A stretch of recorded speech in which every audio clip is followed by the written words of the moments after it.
경기가 위축될 때 사람들은 어떻게 행동하는지 알고 계시나요? 먼저 소비 패턴의 변화가 생깁니다. 최근 고물가로 소비 위축이 되었다는 뉴스를 자주 접하셨을 거예요. 경기가 나빠지면 가장 먼저 달라지는 것이 소비 패턴입니다. 사람들은 불필요한 소비를 줄이고 가격 대비 성능이 좋은 제품을 선호하게 됩니다. 외식을 줄이고 집에서 요리를 하거나 명품 소비를 줄이고 중저가 브랜드를 찾는 경우가 많아지죠. 쓰지 않은 돈들은 모두 어디로 갈까요? 경제가 불안정할 때 사람들은 돈을 아끼고 저축을 늘리는 경향이 있습니다. 미래에 대한 불확실성이 커지면서 지출을 줄이고 기존의 부채를 상환하려는 움직임도 강해지죠.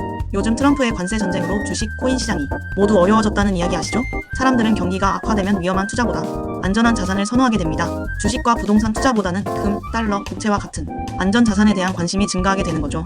예를 들어 2008년 금융위기 때 금값이 급등했던 것이 대표적인 사례입니다. 많은 사람들은 안전한 투자처를 찾으며 경제적 불확실성에 대비하려고 해요. 이러한 소비 지출 시스템을 갖추면 사람들은 정부 지원과 복지에 의존하려고 합니다. 코로나 당시 기업, 국민 누구라도 할 것 없이 정부가 지원해야 한다는 목소리가 많았던 것도 이 때문입니다. 경제 위기가 닥치면 정부의 개입이 필수적입니다. 많은 사람들이 실업급여, 복지 혜택 등에 의존하게 되고 정부는 이를 통해 경기 부양책을 내놓습니다. 이외에도 경기가 어려워지면 빈부 격차가 커져 범죄율이 증가하고 불안정한 경제 상황으로 인해 결혼과 출산을 미루는 사람들이 많아지면서 출산율이 감소하는 현상이 나타납니다.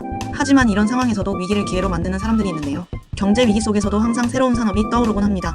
기존 산업이 침체되더라도 혁신적인 분야에서 기회가 생기기도 하죠. 2008년 금융위기 이후 공유 경제가 급성장한 것이 대표적인 예입니다. 우버, 에어비앤비와 같은 플랫폼이 성장하면서 새로운 일자리 형태가 등장하기도 했습니다. 경기가 위축되어 일자리가 줄어들고 삶이 힘들어졌다고 좌절하는 이 시간에 누군가는 위기를 기회로 만들고 있는 사람이 있습니다.